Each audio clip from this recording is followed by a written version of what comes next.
Welcome to the podcast. I'm Darrel Reid, Vice President of Public Affairs for the Progressive Contractors Association of Canada. Today we're looking at a development that could shape Western Canada's economic and political future and the pipeline of work for our industry for years to come, the new Memorandum of Understanding between the federal government and the province of Alberta. Our listeners are spread right across the industry. They lead some of Canada's largest construction firms, sit on boards, run major projects, and they also supervise crews and work on the tools every day. All of them are asking some version of this same question. Is this agreement a genuine reset between Ottawa and the West? And will it actually turn into projects, jobs, and bids? Or is it just more political theater? Well, we have someone today with us who is eminently qualified to comment on that. He is the Honourable Preston Manning. Preston is the founder and leader of the Reform Party of Canada, former leader of the official opposition in the House of Commons, and longtime advocate for democratic reform and responsible resource development. He was one of the clearest voices behind the slogan, "The West Wants In," and has spent his adult life wrestling with the economic and political forces that shape Western Canada's place in Confederation.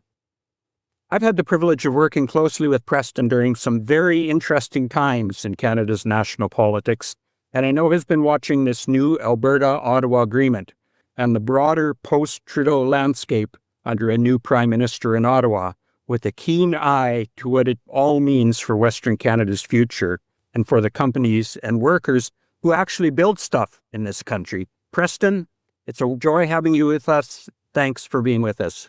Well, thanks for having me, Darrel. Why don't we just jump into a couple of questions here and get you warmed up, and then away we'll go. So the first one really, has to do with kind of the post-Trudeau environment here in Canada. So let's just start at 30,000 feet. So like in straightforward terms, what did Ottawa and Alberta actually sign in this Memorandum of Understanding? And what are the main pieces that people need to understand?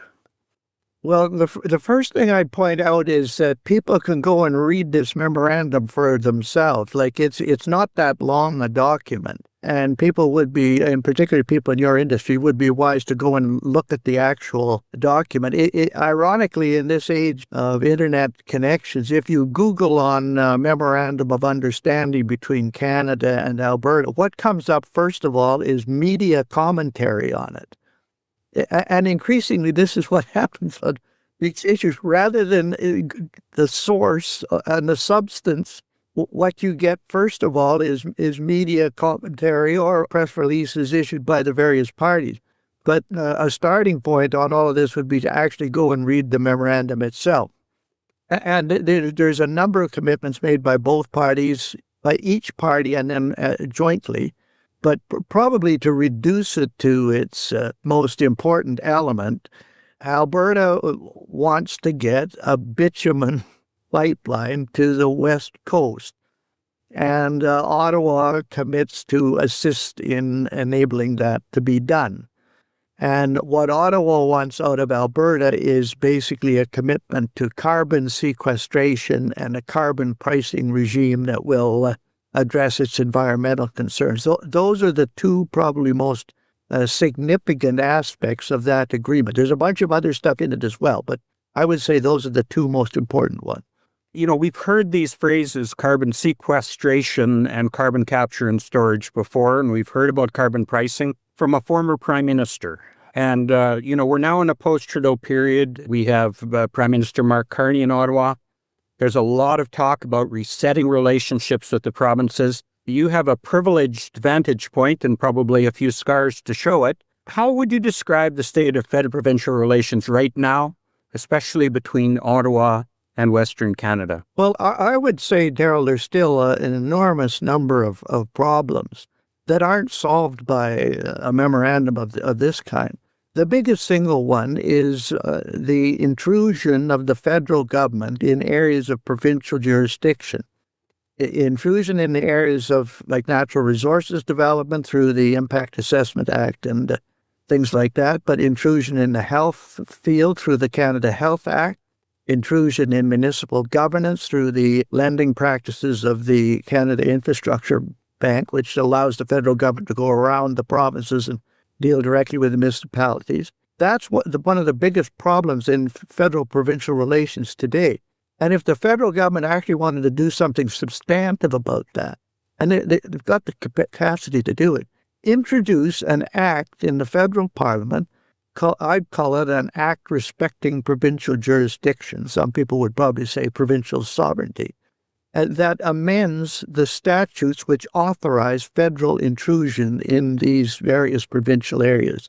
That would be a substantive move towards improving federal-provincial relations with respect to this memorandum of understanding. Instead of talking about maybe relaxing the production cap provisions, which are part of the Impact Assessment Act, go and amend that portion of the statute so that you actually do that. Don't just talk about it. Don't just issue a press release. Go and amend the statute. Your prime minister is the head of a government that makes federal laws. Go and do them. So I think while this memorandum of understanding indicates some potential thaw in the relationship between Ottawa and Alberta, the bigger problem for the federal government is this intrusion in areas of provincial jurisdiction, and that has got it into difficulty with every provincial government in the country, not just Alberta. It does seem like the Prime Minister has been negotiating agreements lately. I know he just did one with Doug Ford to at least to talk about opening up the access to the Ring of Fire and all those strategic minerals. Do you think this is indicative of a change in attitude? You know, we watched Danielle Smith as Premier be very, very harsh with the federal government, and her tone changed. I mean, that obviously must reflect some sense of goodwill, or do you see it otherwise? Well, she's between a rock and a hard place. I actually think she's been the most effective of the provincial premiers dealing with this issue. I think she's willing to give Carney the benefit of the doubt. But as you said in your introduction, signing these agreements and holding a press conference and holding up pieces of paper is one thing. Actually acting on it is another. And this memorandum of understanding is not unique. And Albertans particularly will remember that a few years back when Alberta had this NDP government and Rachel Notley and Justin Trudeau was the federal prime minister, a memorandum of understanding was negotiated between those two governments. And it had the same kind of elements as this one. Alberta was going to agree to certain carbon pricing regimes and things of that nature on the environmental front. And the federal government was going to facilitate the construction of TMX, another pipeline to the West Coast. And what happened? That agreement ended up going to the courts, and the court said it was invalid because there had been insufficient consultation with Indigenous people. Kinder Morgan, who was the private sector partner in it, got fed up with the whole thing and pulled out. The federal government ended up having to build this or take responsibility for building a pipeline that was supposed to have cost $4.5 billion, and at the end of the day cost $34 billion. That was an MOU between the Alberta government and the Trudeau government, and that was the history. Now you don't want to be overly pessimistic about this current one, but you can understand people being skeptical, and particularly people in the private sector. What this memorandum called for is the Alberta government is to put forward a proposal for building this bitumen line to the West Coast. What private sector outfit wants to get involved in that? You've got a federal government whose aim is carbon sequestration or environmental. You've got a provincial government whose aim is to get bitumen to the West Coast. You've got another provincial government that's supposed to do it. And you've got two camps of Indigenous people, the pro-development group and the anti-development group. Would you like to recommend to a private sector outfit, why don't you get involved in that? Now, maybe somebody will. But I can understand skepticism, and I can understand people asking the kind of questions that you're asking about. It was very interesting regarding your federal government ownership of the pipeline. Our members and our labor force members, CLAC, went and met with the finance team that had just bought the pipeline And if you ever want to see a deer in the headlights expression, there's some deputy minister of finance who's never done anything like this before, and all of a sudden he's supposed to build, an 8-point-something billion-dollar pipeline. It was, from a business point of view, it didn't give us much confidence, that's for sure. Yeah, there's another aspect of this, Darrel. I know it's not in your currently in your line of questioning, but this MOU between Alberta and Ottawa, say the key element in it is this pipeline construction thing. But the federal government's got this big projects office, and there's a whole bunch of other projects besides this one that the federal government professes to be prepared to back in conjunction with various other provincial governments. And I would think from the standpoint of your members that you want a big list. You want a list of all these other projects that the federal government says is prepared to back. You also want another list, and you won't get this from the governments, but you get it by talking to private sector investors and private sector companies that do these types of projects. If the private sector was to come up with a list of projects that would enhance the development of the country and be prosperous from the standpoint of those companies, what would that list be? And there are other projects out there. Enbridge announced enormous capital investments a couple of weeks before this MOU with respect to expanding its pipeline capacity and its the sequestration efforts in conjunction with the Pathway Group. There wasn't a flicker of media recognition for that, but that's a project that's not entirely dependent on the agreements between the Alberta government and the federal government. So if I was looking at this from 90,000 feet, I would look at a bunch of lists. Yes, I'd look at the MOU for Alberta, but I would look at the other big projects. They announced 5 of them the first time, then they announced another 5 of them, and there are going to be another 5. And then I would also do my survey of private sector investors and developers is if you could come up with lists. And they do have lists. Some of them are the same as on these government lists, but some of them are elsewhere. That's the big picture that one has to look at. And I would be more encouraged with some of those private sector projects going ahead with the government facilitating it than ones where the government seems to be taking the initiative. Yeah. I think we can probably put you down as somewhat skeptical, having seen this before. But let's just kind of make a coulda, woulda, shoulda leap here. And if this is as it turns out to be, and that is, a signaling from the federal government that its priorities are becoming more like the priorities in Alberta and Western Canada.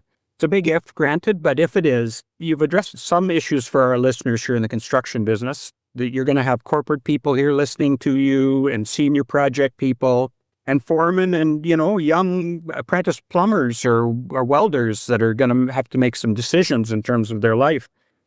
How does this agreement matter really for the construction industry? Again, with that big assumption that this is actually going to move ahead. Well, it can be positive if there's a real follow through on the commitments. But I would watch. That's what I would watch for. What's the commitment? You're going to build a pipeline, bitumen line to the west coast. That bitumen has to go somewhere. It has to go somewhere by tankers. You're going to build a pipeline, but the tankers not having access to it. No one in their right mind would do that. So, if the federal government is sincere in backing this project, where's the introduction of an amendment in the House of Commons? House of Commons is sitting that amends the Oil Tanker Moratorium Act. That's a concrete thing that has to be done. It can be done by the federal government. It could be done by the federal government tomorrow. But I would watch for those kinds of indications that something's going to be done other than holding press conferences. The other thing, if you read this memorandum, there is a call for certain things that are supposed to be done by April the 1st. So, that's only 3 months away, so people can watch that. The Alberta government is supposed to bring forward some proposal for the pipeline, which means it's presumably got to find a private sector partner by that's just in 3 months. So there's certain things have to be done within 3 months. So that's not very far away, and it would be an indication of whether this is going to go anywhere or not.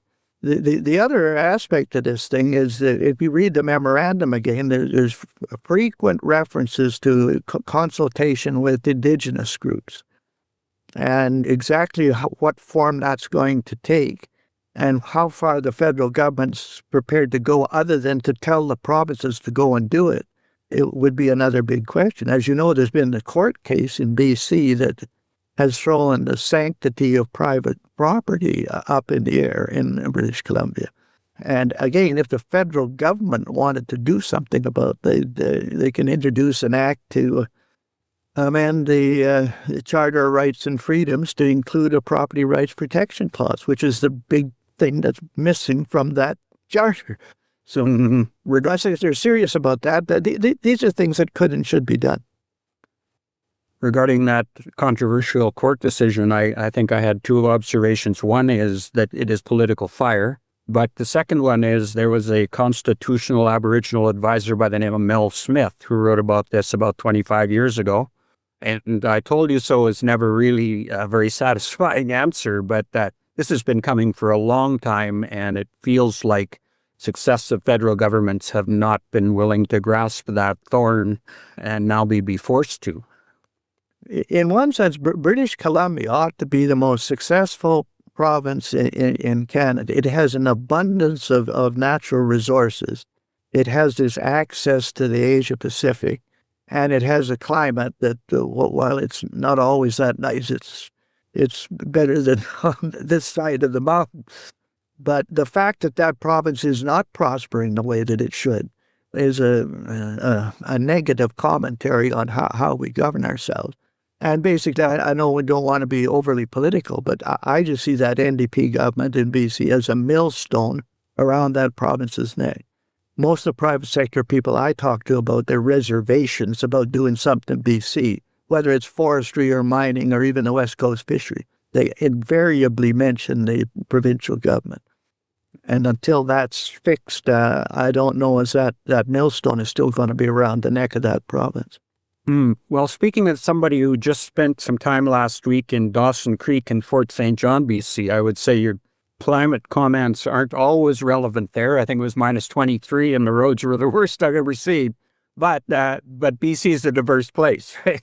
So let me just adapt a little bit here and just ask, you have been a champion of resource development in Canada and Western Canada in particular, and you've seen the vast trove of resources here that are not being developed but could be developed. And I wonder if you could just talk a little bit about, if you were Prime Minister, how's that for a question? If you were Prime Minister, how would you want to see Canada address this major issue of all of these resources here? And what would you do to increase the wealth and economic health of this country through resource development? Maybe you could give us a little bit of a survey, because I think there's lots of exciting stuff out there, right? Well, the first thing I would do, and I've argued this for years, I would identify the resource sectors as fundamental building blocks of the economy. If you ask, like on the world stage, like where is Canada, where can Canada be a big player? We don't have the largest population of countries. We're not a financial powerhouse. We don't have the smartest federal government. What do we have? We happen to have the second largest land area of all the nations of the world. Russia may be a little bit bigger, which means we have the largest or second largest stock of natural resources. And so the natural resource sectors ought to be regarded as fundamental building blocks of our economy, not as relics from the past, which is how Justin Trudeau described them, or even as environmental liabilities, as he described them.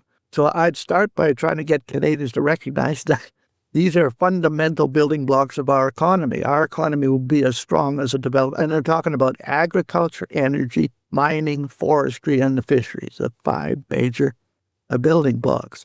And that would be a starting point. And then the second thing, I would make this argument, I tried to make it with the urban voter. who thinks you don't have anything to do with forestry or mining or whatever.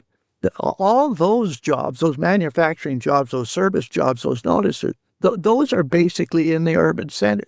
So I would argue that the urban voter and the urban population has got to understand it's got a vested interest in the strength and building on those natural resource sectors.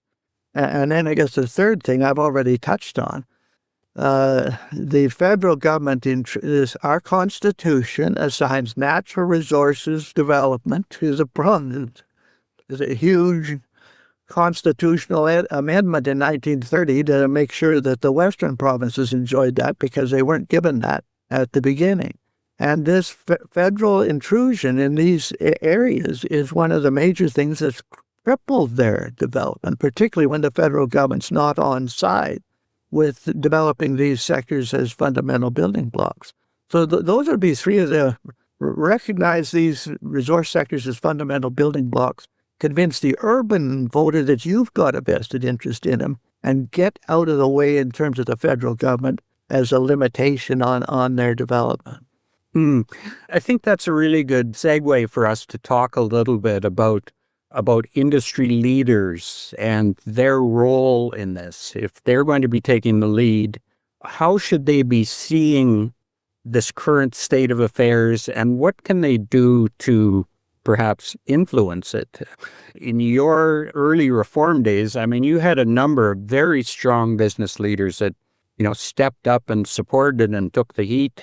But I'm not sure that that's as much the case these days. But I'd be curious to know. This creates a real dilemma. If the government's going to increasingly become a factor, and you can't do anything without the government support or whatever, to what extent does one go along with that?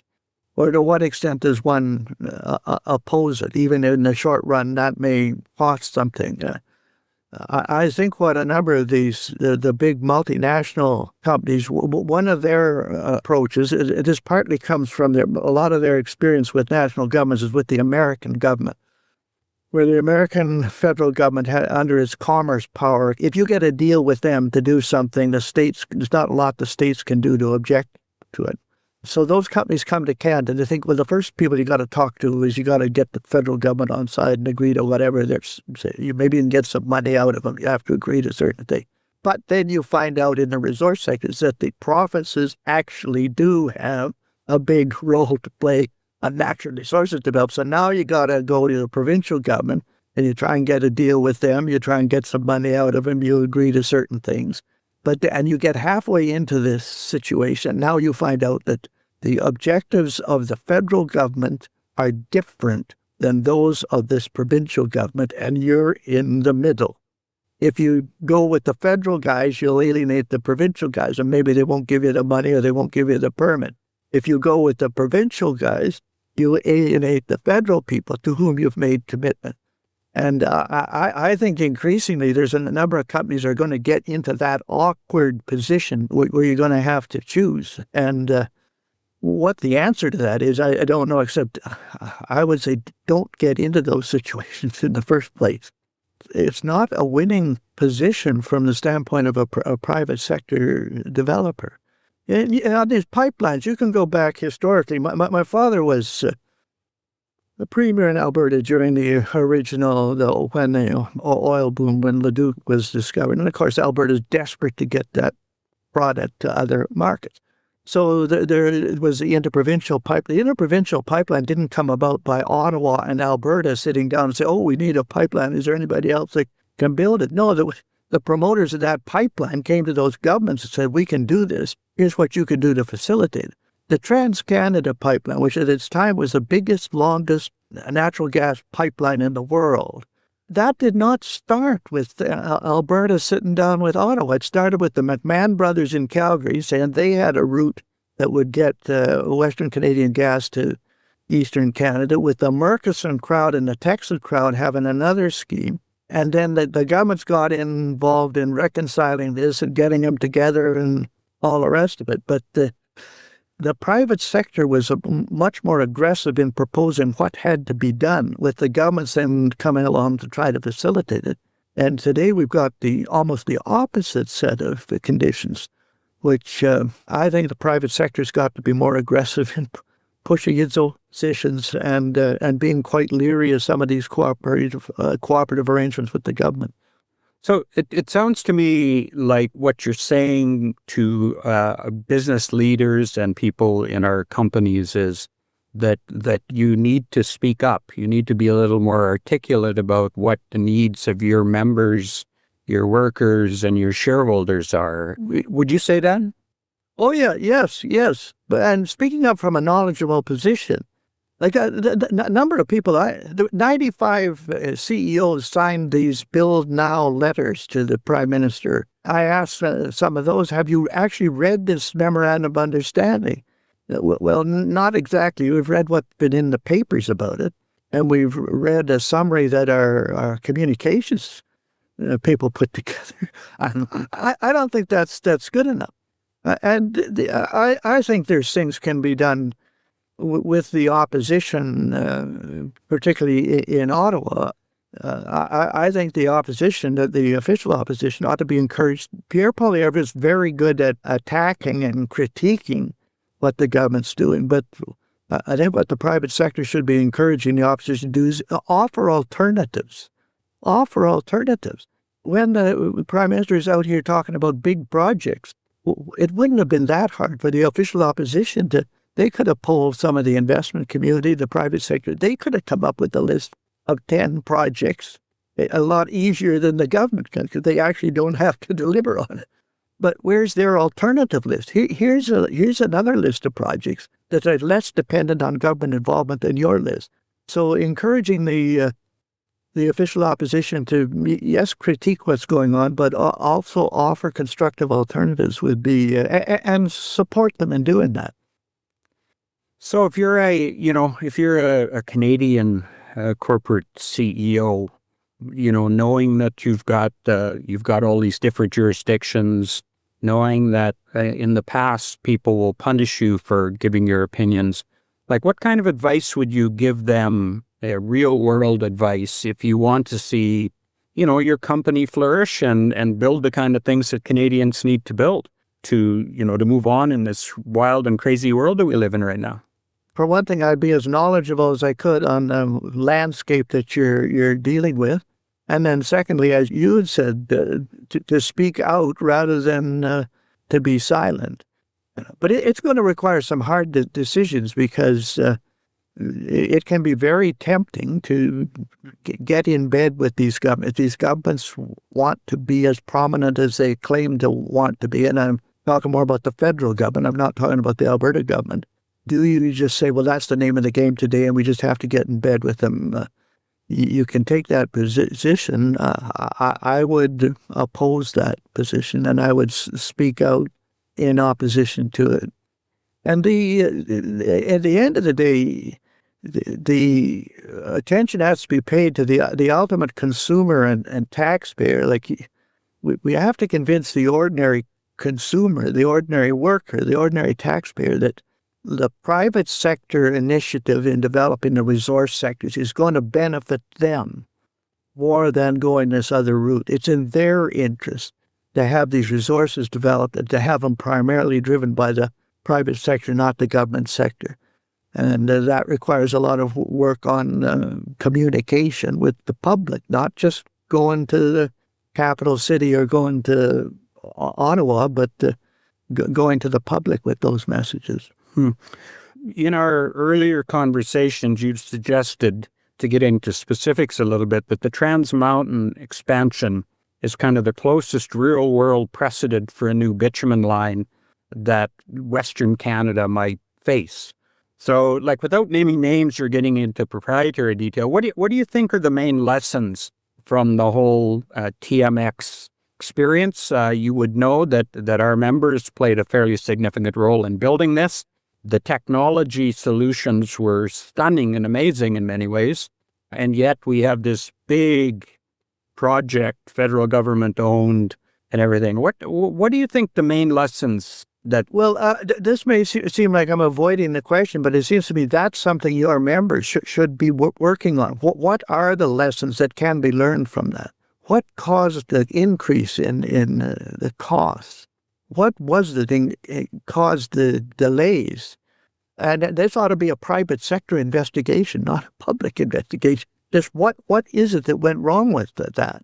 And, you hear, I'm not close enough to it other than just the hearsay, but one of the suggestions was that they had to bribe everyone along the way to get the right-of-way.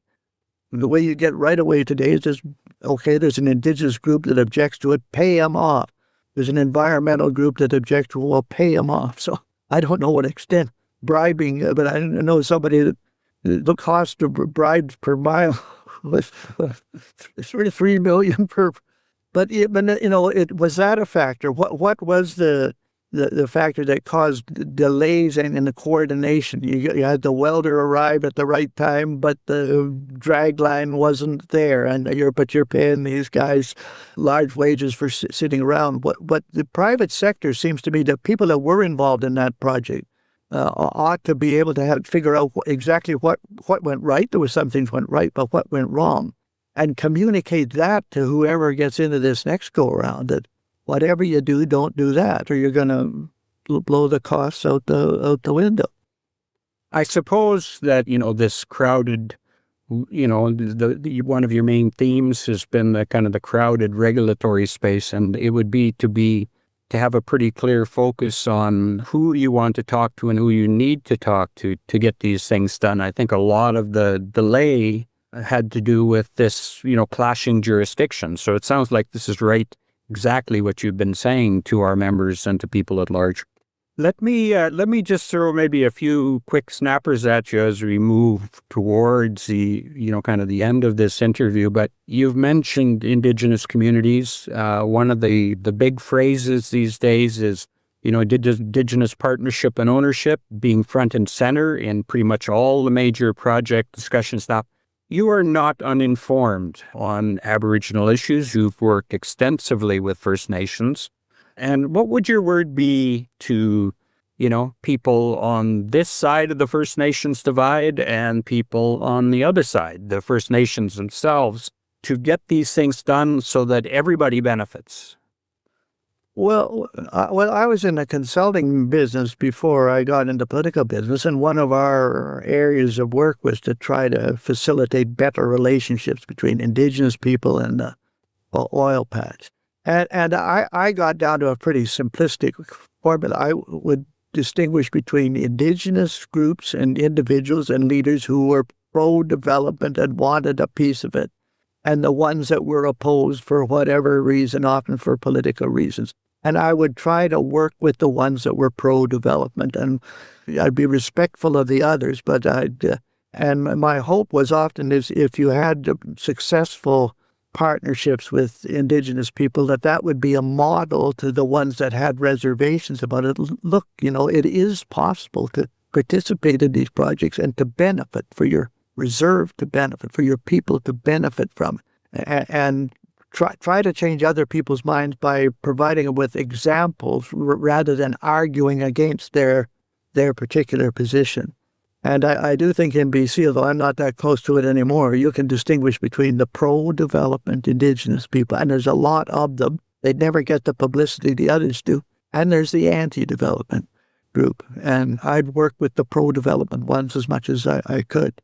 And then there's people that are knowledgeable about it. Ellis Ross, this long-time MLA in BC. I've got a lot of time for him, and he's now in the federal Parliament. But if there was one individual I would go to and say who is the pro and who is the anti, particularly in that central BC area, I trust his judgment. Rustad, who is no longer the leader of the Conservative Party, and maybe he wasn't as adept at being a politician, but Rustad's been around for 20 years.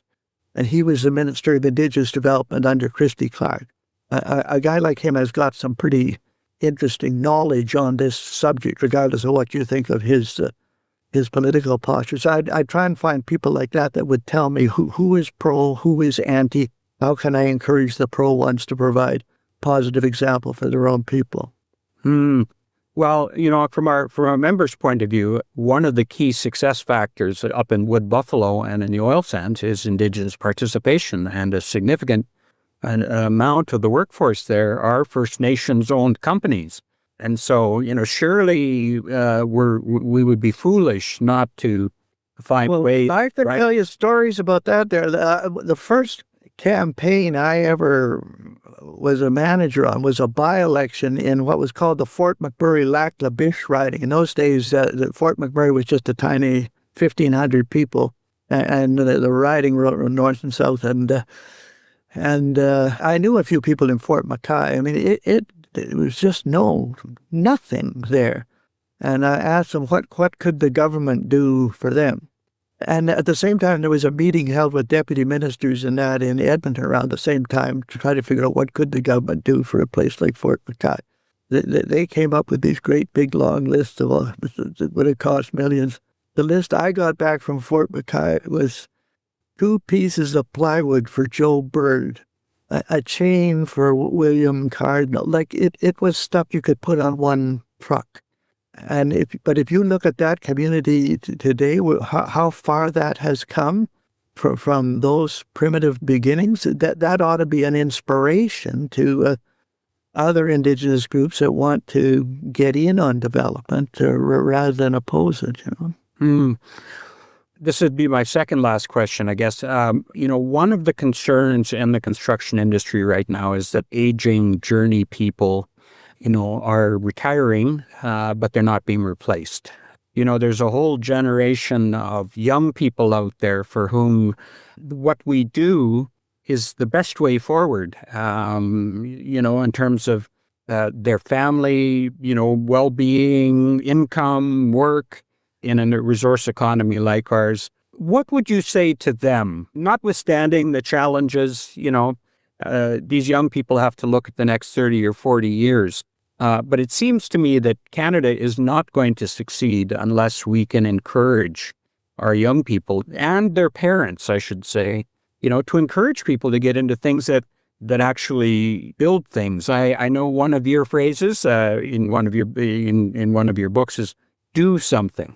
And I'm wondering if you might have a word of encouragement for those folks. Well, I still talk to, like, we've got 14 grandchildren, and quite a few of them are at that age of going to university, trying to decide what they're going to take or where they're going to go. And I think the bloom is off the rose on an undergraduate university degree.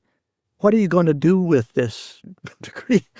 But the trades, the trades, like you point out, there's a demand for the trade, and it can be a rewarding form of work. You can go home at the end of the day and know that you did something. And I think a lot more encouragement can be given. Not that you want to pluck people out of the university circuit, but I think that the trades should go having trade shows at the universities and say, look, there's another thing you can be doing. Well, the idea I have that's, I'll write it up sometime, but I haven't got around to it, is I think we should honor the workers that do this kind of work a lot more than we do. Like I'm conscious in the city like Calgary, there's all these great big buildings that have been put up. There ought to be a plaque in the lobby of each of those buildings with a long list. Just like, in Ottawa, there's these buildings where there's a list of the name of the minister and the deputy minister and the janitor and everybody else. Well, in those buildings, there ought to be a list of it. Here's the people that worked on this building. And brass and make it prominent. And of course, people say, well, nobody will read that sort of thing. No, after the first month, they won't. But Joe Smith, whose name is on that, just may bring his grandson there and say, this 40-story building, the plumbing in here, the elevators in here, I did that. And I think you can honor people that are doing this kind of work a lot more than we do. You never see, on these buildings, there's not rest of who were the guys that did this, So something like that might be helpful as well. That's exciting. Well, for my last question, Preston, talking with you, it is impossible to avoid politics, I think. But Canada, you mentioned Canada, second largest landmass, huge resources and everything. Canada is not alone in the world, and the world is changing. probably faster than any of us would like to see, but that's where we are. What's your assessment of Canada's spot in this world? How do Canadians need to be thinking in a, kind of a post-Donald Trump environment? I do remember you telling me once about your father saying that, it was his version of a crisis is too good of a thing to waste, in the sense that if you have major turmoil, that's also major opportunity for doing changes that people wouldn't have thought about before. So what would you say to Canadians, some of whom are afraid, some of whom are, insecure, some of whom just don't know where to look? What's the way forward? I look at our strengths, and as we've already labored this point, that I think our greatest strength is our natural resource sectors and people that know how to do everything, to develop it, not just the producing end, but the manufacturing that can be built on top of it, the service sector that can be built. I think that's recognizing that that's our strength, and we got to build on it. A second thing, and this maybe gets way more into politics, I think, and this is something business executives got to watch, this old idea of thinking that politics is about left, right, center. That model, I think, is out of date. The new dimension is bottom-up democratic populism versus parties that are dominated by aristocratic elites. That's you're seeing this phenomenon all over the world. That Donald Trump is sitting, whether he's a populist or not is another question, but he's sitting on top of a populist movement. Bottom-up, rank-and-file people that got tired of being told what they should be thinking and what they were doing by the elites of the previous administration. They produced this new phenomenon. The Reform UK is leading the polls in the United Kingdom. In virtually every European country now, there's a bottom-up populist movement. So this question politically is not so much are you left, right, or center. How can that bottom-up populist energy be harnessed to constructive purposes? That's a very relevant political question today. And I know I sound like a homer now, but no area of North America has had more experience with populist movements and populist movements that got into governments. A lot of these populist movements in Europe have yet to get into government. Western Canada had experience with populism, not just as protest, but populism as government. And I think we've got a lot that we could learn and contribute by understanding our own experience with populism and how it can be harnessed to constructive objectives. My son and I are writing a book called On Populism. I'll get in a commercial. We're just starting. Well, I would say to our readers, stand by, have your credit cards ready. But, surely nobody in Canada and maybe in this part of the world has more to say about populism and has put more of their lives into channeling the needs of ordinary workers and ordinary Canadians than you have, Preston Manning. And so I just want to thank you for joining us here. Thank you for the wisdom that you're bringing to our members. And hopefully we'll see some solutions here soon that will get our members and all of these communities that depend so much on what we have in the ground. Well, I'll tell you one last story. I'll tell you because it involved BC and Alberta. When my father was premier in Alberta for a long time, Wacky Bennett, W.A.C. Bennett, was the premier of BC. And Wacky used to get into some awful pickles. And my father would call him up to commiserate with him. And he would end up with his call like, "What are you going to do?" And Wacky would say, "Something may come up." And by golly, quite often something did come up. So on that optimistic note, we'll hope that something may come up. Preston Manning, thank you so much for your time. It's been a real privilege, and best to you in this coming year. And we'll just get this on, and we'll look forward to hearing what people have to say. It'll be great. Thank you so much, Preston. Okay, thanks.